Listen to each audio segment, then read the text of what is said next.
agar kremniy yetarli bo'lmasa, kalsiy yaxshi singmaydi tanaga. Endi kremniy kamayib ketsa, uni o'rnini kalsiy nima qiladi, qoplaydi. U joy bo'sh turmaydi.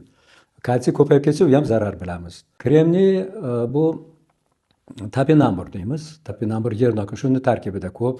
Gilvata, shunaqa turpoqning bir turi bor, gilvata deymiz. O'sha gilvatada ko'p. Keyin qirg'bog'im degan giyoh bor. Shu qirg'bog'im giyohidan qaynatib ichib turish kerak bo'ladi. Shuning tarkibida selderiyda ko'p, sulida ko'p, mana shunaqa endi ko'p kremniy ham. Ana o'sha ko'proq bo'lgan mahsulotlardan iste'mol qilib turish kerak.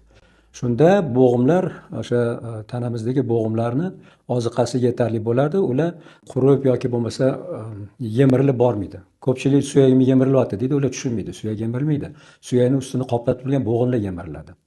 Ana o'sha yemirilib, masalan, bel cho'rasida grija disk deymiz, o'sha diskni o'rab turgan ruschasiga fibrozniy kalsiy deydi, fibroz halqasi. O'sha yerda shamollash bo'lsa, shamollash bo'lgan joyda yallig'lanish bo'ladi. Yallig'lanish bo'lgan joylarga yaxshi, o'sha yerda qon yaxshi aylanmaydi. Qon yaxshi aylanmagan keyin haligi aytayotgan kremniy, kollagen degan narsalar unga yetib bormaydi yaxshi. Boradi, kerakli, yetarli miqdorda bormaydi. Shuni natijasida o'sha tog'ay sekin-sekin yemirilishga boshlaydi. Yemirilib ozgina o'tdan teshilib qolsa, o'sha joydan haligi diskning ichida turgan nima, xala diskga o'xshagan modda bor, shu chiqib qoladi. Ana o'shani grija diski deydi. Ya'ni bel churrasi deydi. Xalq tabobati yo'lida buni davolasa bo'ladi. Bunga bir yilcha vaqt ketadi.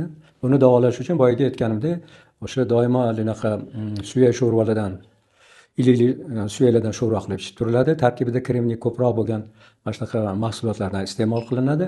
Shu yo'l bilan keyin yana uni boshqa o'zining muolajalari bor. O'sha joyda qonni yaxshi aylanadigan masalan preparatlar bo'ladi, qon aylanishini yaxshilaydigan, ana shunaqalardan iste'mol qilinadi, ichib turiladi. Shu yo'l bilan sekin-sekin uni davolasa bo'ladi. Lekin bunga ancha vaqt ketadi.